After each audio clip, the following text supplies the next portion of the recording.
ভাই রাস্তায় যদি কোনো কুড়িয়ে পড়া জিনিস পাওয়া যায়, আপনি 10টা টাকা পাইলেন, 5টা টাকা পাইলেন, একটা কয়েন পাইলেন বা কোনো কিছু পাইলেন, এটা যদি উঠানো হয় তাহলে কি করতে হয়?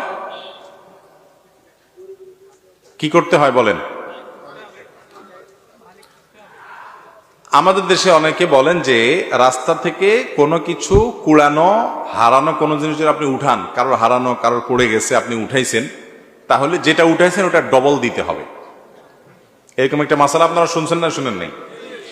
এই মাসালাটা কেউ একজন বানাইছে যাতে করে কেউ ভয়ে আর কারোর টাকা পয়সা না তোলে। নেক উদ্দেশ্যে কিছু জাল হাদিস তৈরি হয়েছে, তার মধ্যে এটা একটা। বুঝতে পারছেন? অথচ কোরআন হাদিসে কোথাও কথা বলা হয় না। তা আপনি এক কাঠি আগ বাড়িয়ে কেন এরকম নিজের মন গড়া মাসআলা বলবেন? এটা জায়েজ নাই, গুনাহের কথা। এ ধরনের কথা বলা যাবে না।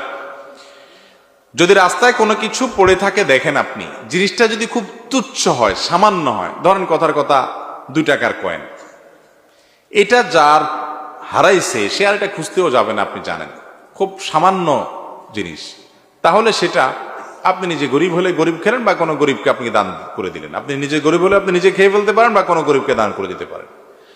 আর যদি জিনিসটা দামি হয়, ধরেন আপনি 1000 টাকা পাইছেন, 2000 টাকা পাইছেন, মূল্যবান কিছু পাইছেন, যেটার মালিক এটাকে খুঁজে বেড়াবে আপনি জানেন, তাহলে সেক্ষেত্রে এটা নেওয়ার পর আপনার দায়িত্ব হলো চতুর্পাশে ভালো করে ঘোষণা দেওয়া, ভাই এই জায়গা আমি কিছু টাকা পাইছি, কার হয় নিয়ে যাবেন।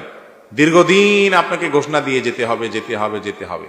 কোনোভাবেই মালিক আর পাওয়া যাচ্ছে না, কোনো হদিস নাই, কোনো আলামত নাই, কোনো কিচ্ছুতেই পাচ্ছেন না, আর আশাও নাই। এতদিন হয়ে গেছে, অনেক দিন হয়ে গেছে, বহুত খোঁজাখুঁজি করছেন, তারপরেও পান নাই। তাহলে এবার কি করবেন? এই টাকা কোনো গরিব, কোনো অভাবী, জাকাতের হকদার মানুষকে দিয়ে দিবেন।